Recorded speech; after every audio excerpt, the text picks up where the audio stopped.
Assalamualaikum warahmatullahi wabarakatuh. Waalaikumsalam Waalaikumsalam warahmatullahi warahmatullahi wabarakatuh. wabarakatuh. Alhamdulillahirrabbilalamin. Puji syukur kehadiran Allah Subhanahu wa Ta'ala yang telah melimpahkan rahmat dan karunia-Nya kepada kita bersama, sehingga kami dari kelompok 6 bisa menyajikan presentasi mengenai petunjuk dan bukti evolusi. Sebelumnya, untuk kelompok 6 terdiri atas 3 anggota, yaitu yang pertama saya sendiri, Anissa Qurratuaini sebagai moderator, lalu ada Putri Hafizul Ahmad, dan juga Zafira. Materi yang akan dibahas ialah yang pertama mengenai biogeografi, yang kedua fosil, yang ketiga homologi, yang keempat variasi, yang kelima organ sisa, dan yang keenam bukti molekuler. Untuk materi pertama mengenai biogeografi akan dijelaskan oleh Putri Hafizul Ahmad. Kepada Uti disilakan.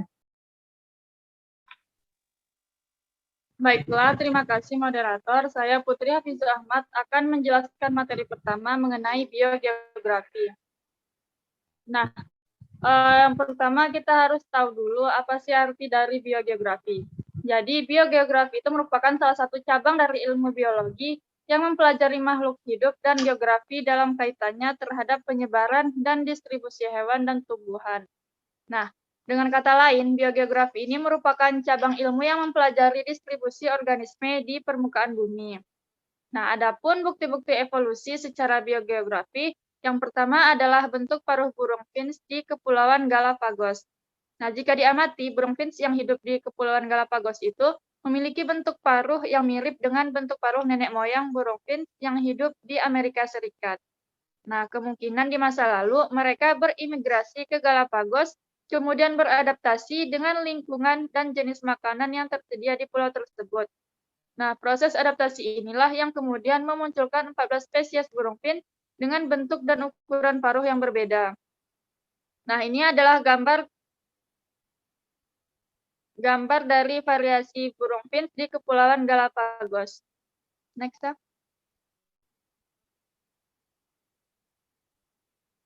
Nah, selanjutnya adalah keberadaan hewan jenis kanguru atau hewan marsupial di Australia. Nah, di Australia terdapat hewan sejenis kanguru atau marsupial yang memiliki kantong sebagai tempat menyusui anaknya. Nah, keberadaan kanguru ini tidak ditemukan di tempat lain, hanya ada di Australia saja. Lalu bukti yang ketiga yaitu keberadaan tanaman kaktus di Amerika Utara. Nah, keberadaan habitat tanaman kaktus famili Cactaceae dalam jumlah besar hanya terdapat di gurun pasir sebelah tenggara Amerika Serikat dan gunung pasir Andes. Nah, habitat kaktus ini tidak ditemukan di tempat lain dimanapun di bumi selain di tempat ini. Next, ya. Nah, materi yang kedua adalah fosil. Yang pertama adalah pengertian fosil. Nah, kata fosil itu berasal dari bahasa Latin, yaitu fossa yang berarti galian. Nah, jadi fosil itu merupakan sisa-sisa atau bekas-bekas makhluk hidup yang menjadi batu atau mineral.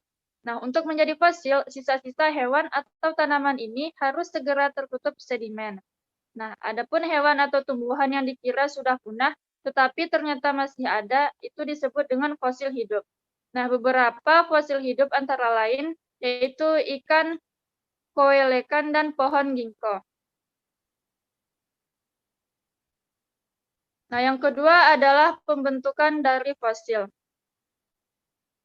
Setelah kematian suatu makhluk hidup, sebuah fosil akan muncul lewat pengawetan bagian-bagian keras yang tersisa, seperti tulang, gigi, cangkang, ataupun kuku. Nah, berikut ini adalah gambar dari pembentukan fosil. Nah, yang pertama pada gambar nomor 1 itu merupakan karang. Nah, yaitu hewan laut yang berkapur yang membentuk karang. Nah, gambar yang kedua adalah radiolaria, yaitu sejenis plankton renik yang memiliki rangka silika. Nah, lalu untuk gambar yang ketiga merupakan moluska dua cangkang kapur. Nah, dalam fosil, organ-organ keras seperti ini tuh memungkinkan terawetkan dengan sempurna. Lalu gambar yang keempat itu adalah graptolith, merupakan fosil dengan rangka organis yang umumnya meninggalkan jejak dalam batu serpi hitam. Nah, makhluk-makhluk ini hidup dalam bentuk kelompok. Nah, yang kelima itu adalah gambar gigi hiu. Nah, tulang dan gigi terdiri atas umumnya fosfor yang membuatnya lebih awet dibandingkan dengan organ berjaringan lunak. Nah, yang keenam itu adalah gambar dari fosil jejak. Nah, fosil-fosil yang terbentuk oleh jejak-jejak yang tampak pada endapan. Nah, lalu yang ketujuh adalah gambar amonit, merupakan satu spesimen yang cangkangnya telah digantikan oleh pirit besi dan sudah terawetkan. Nah, lalu yang kedelapan merupakan pohon membantu, yaitu seiring waktu sel-sel kayu pohon itu digantikan oleh silika dan membantu. Lalu yang kesembilan adalah gambar damar, merupakan organisme-organisme kecil terawetkan dalam getah. Dan yang terakhir adalah gambar ke-10, merupakan daun terkarbonkan. Nah, tumbuhan beralih rupa menjadi serat-serat karbon. Next, ya. Nah, selanjutnya adalah klasifikasi dari fosil. Nah, sebagaimana dengan makhluk yang masih hidup, fosil juga dipelajari menurut kelompok-kelompok yang dirujuk sebagai kingdom atau kerajaan.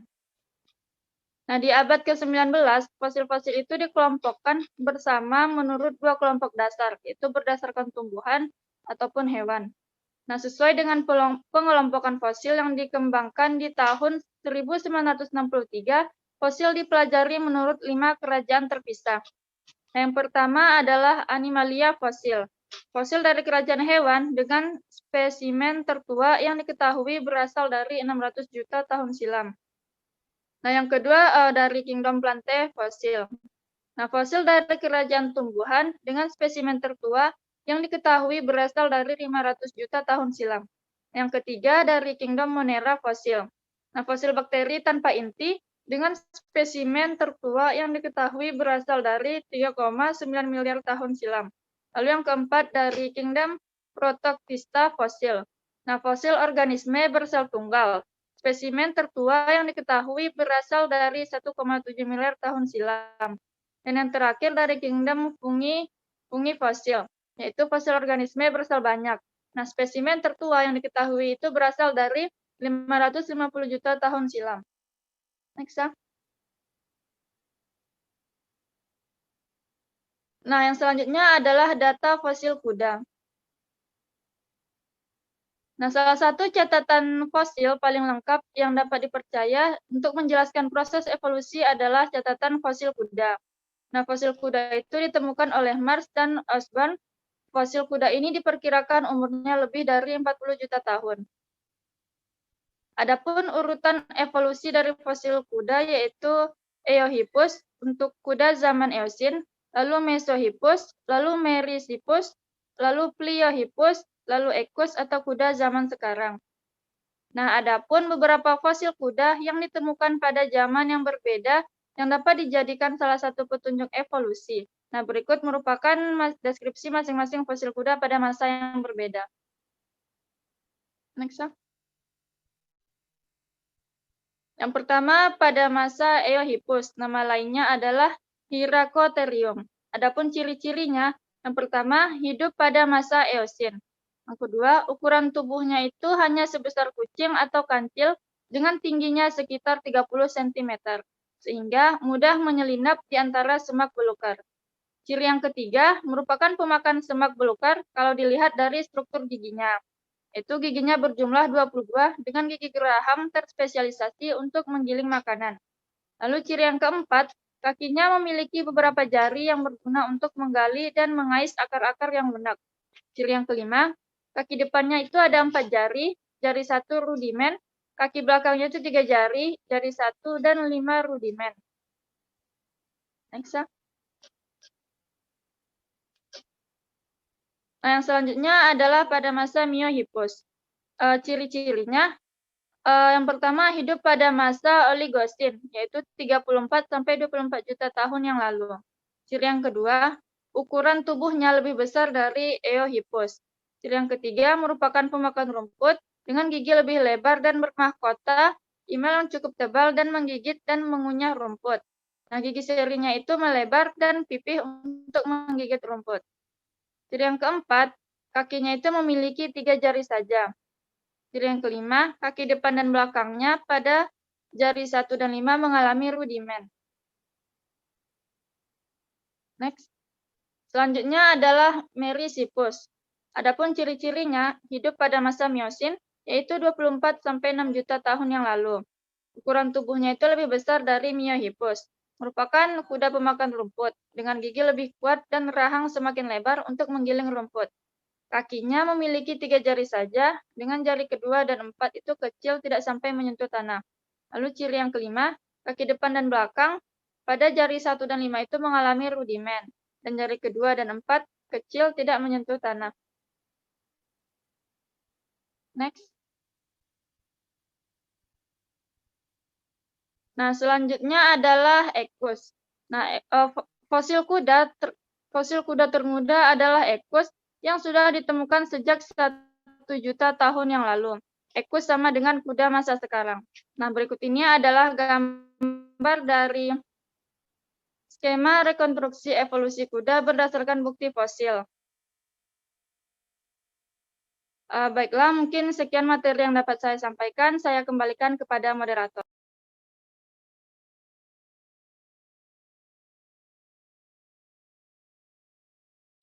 Baik, terima kasih Putri Rafiza Ahmad atas penjelasannya.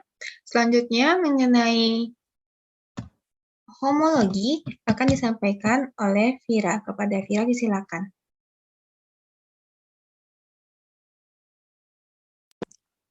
Baiklah, terima kasih kesempatannya moderator. Saya Zafira akan melanjutkan pembahasan mengenai petunjuk dan bukti evolusi, yaitu homologi.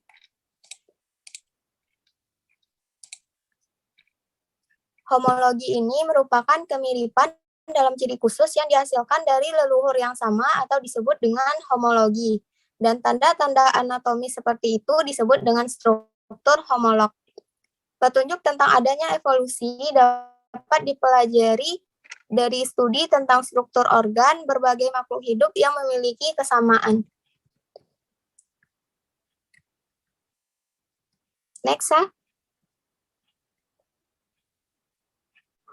Homologi contohnya yaitu pada anggota tubuh yang dimiliki oleh vertebrata. Semua anggota gerak vertebrata berupa sepasang tangan, kaki, sayap, yang mana anggota gerak tersebut memiliki jari, dan adanya tulang radius, ulna, dan sebagainya. Anggota gerak tersebut dimiliki oleh semua kelompok vertebrata.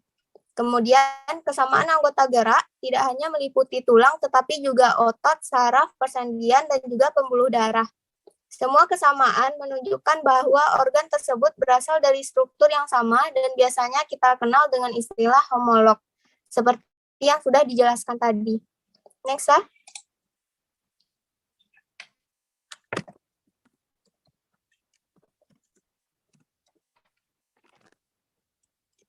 Kemudian struktur sayap burung dengan struktur sayap serangga, yang mana struktur sayap burung berbeda, struktur sayap burung dan kelelawar berbeda dengan struktur sayap serangga maupun kupu-kupu, meskipun fungsinya dapat sama. Nah, hal ini disebabkan karena asal-usul organ tersebut tidak sama, sehingga tidak dapat dijadikan sebagai petunjuk terjadinya evolusi. Kesamaan fungsi namun berbeda asalnya ini disebut sebagai analog.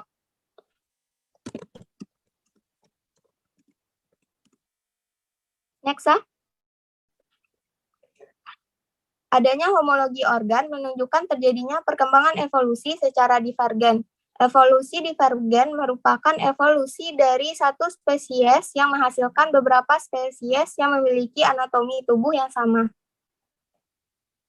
Next, ya. Selanjutnya yaitu variasi. Variasi ini adalah segala macam perbedaan yang terdapat antar individu dalam satu spesies.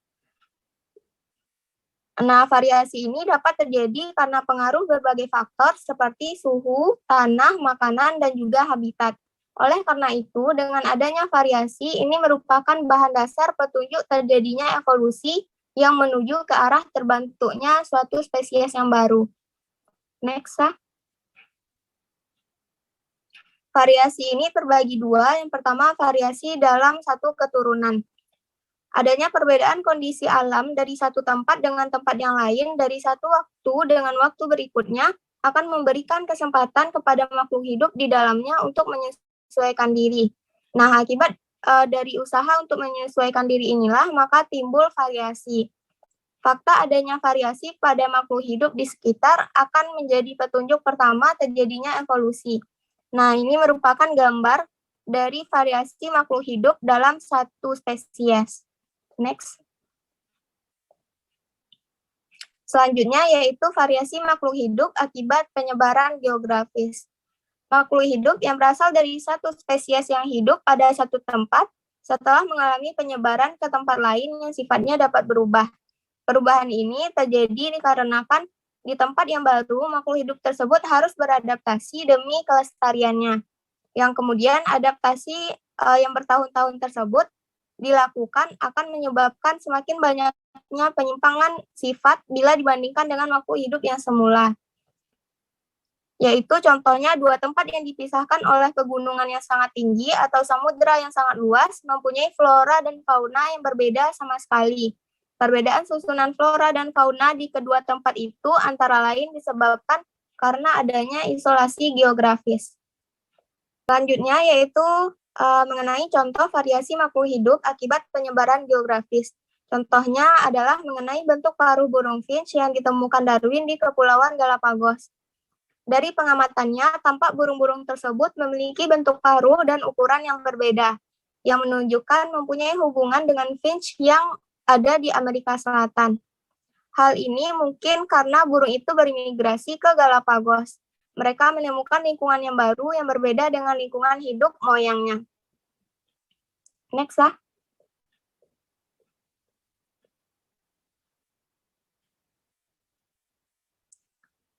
Kemudian burung itu berkembang biak dan keturunannya mempunyai sifat yang sesuai dengan lingkungan akan bertahan hidup, sedangkan yang tidak menyesuaikan diri akan mati. Karena lingkungan yang berbeda, burung-burung itu menyesuaikan diri dengan jenis makanan yang ada di Galapagos tersebut. Nah, akhirnya terbentuklah 4 spesies burung finch yang berbeda dalam bentuk dan ukuran paruhnya. Next. Nah, ini merupakan gambar dari variasi burung finch di Kepulauan Galapagos.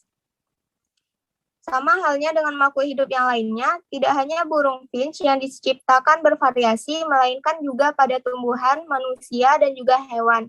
Pada hewan-hewan lain, contohnya yaitu diciptakan bervariasi dan beragam jenisnya. Ada yang berjalan dengan 2 kaki dan sebagainya. Ada juga yang berjalan dengan 4 kaki. Next lah. Sekian yang dapat saya sampaikan. Saya kembalikan kepada moderator. Baiklah, untuk materi selanjutnya akan saya jelaskan sendiri. Yang pertama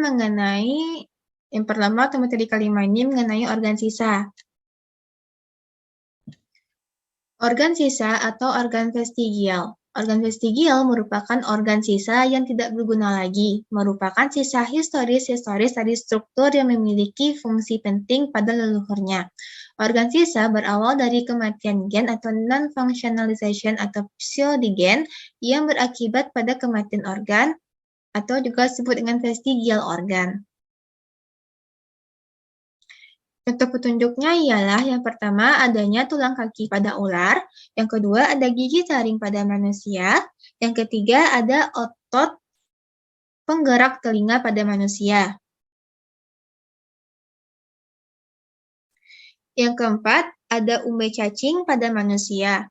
Nah, untuk umbai cacing ini sampai sekarang belum diketahui apa fungsinya, karena ketika seseorang mengalami usus buntu, maka akan dipotong bagian appendix ini atau umbai cacing, yang apabila dipotong tidak mempengaruhi fisiologi pada manusia. Selanjutnya ada membran niktitan pada manusia. Pada bagian pojok dekat kelenjar air mata atau lakrimal, kita akan menemukan kelopak mata ketiga. Pada hewan seperti burung, reptil, dan ikan, bagian ini sering disebut sebagai membran niktitan. yang berfungsi untuk melindungi dan melembabkan mata. Namun, seiring waktu, membran ini tidak terlalu berguna untuk manusia. Selanjutnya ialah jari-jari kaki yang tereduksi pada kuda. Seperti pada gambar, untuk masa Eohippus masih terdapat 4 jari pada kaki depan. Namun seiring perjalanannya waktu terus berkurang, seperti halnya pada Mesohippus, 3 jari kaki, Meryhippus 3 jari pada setiap kakinya, Pilohippus 1 jari pada setiap kakinya, dan yang masa sekarang atau Equus dengan 1 jari pada setiap kakinya. Selanjutnya yaitu organ rudimenter. Organ rudimenter merupakan organ yang mengalami penyusutan akibat tidak digunakan. Hal ini diantaranya dapat dilihat dari yang pertama, adanya gigi geraham bungsu pada manusia. Manusia purba memiliki gigi geraham tambahan yang terletak di bagian belakang untuk membantu dalam proses pengunyah makanan, seperti tumbuh-tumbuhan dalam jumlah besar. Seiring evolusi dan perubahan pola makanan manusia, membuat rahang menjadi lebih kecil dan gigi geraham tambahan yang tidak berfungsi, tidak berguna lagi. Yang kedua, tulang ekor pada manusia, dan yang ketiga ialah lengan belakang pada cetacea. Contohnya ialah contoh untuk ordo cetacea ialah paus.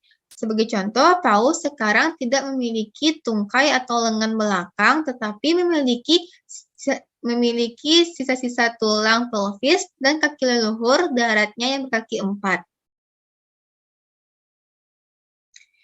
Yang keenam, bukti molekuler.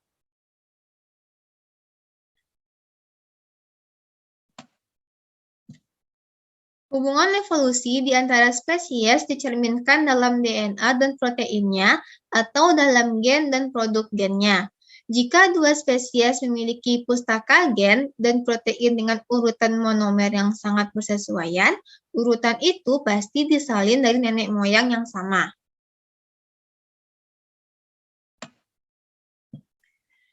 Biologi molekuler mendukung pemikiran Darwin yang paling berani, yaitu bahwa semua bentuk kehidupan saling berhubungan sampai tingkat tertentu melalui cabang-cabang keturunan dari organisme yang paling awal. Bahkan organisme yang secara taksonomi berbeda jauh seperti manusia dan bakteri memiliki beberapa protein yang sama.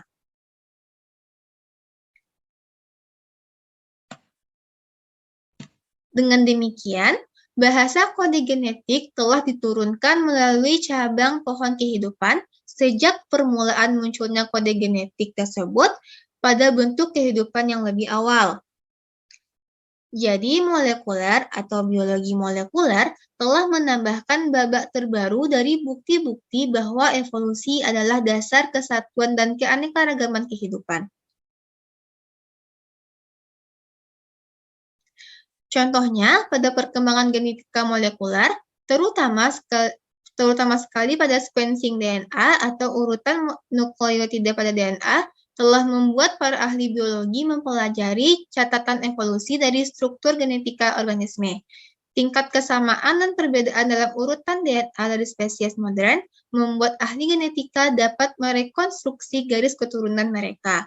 Berdasarkan perbandingan ini, urutan nukleotida DNA, tingkat kesamaan antara manusia dan simpanse adalah 98%.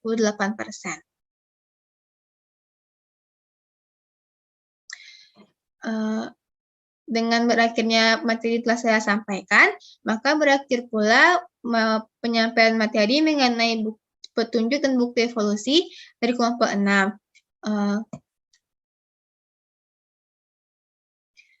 Apabila ada pertanyaan mengenai materi pada hari ini, kritik, saran, tambahan pertanyaan, silakan teman-teman sampaikan di forum diskusi. Dan kami dari kelompok 6 mohon maaf bila ada salah kata, salah kalimat, dan salah perbuatan selama penyampaian diskusi ini.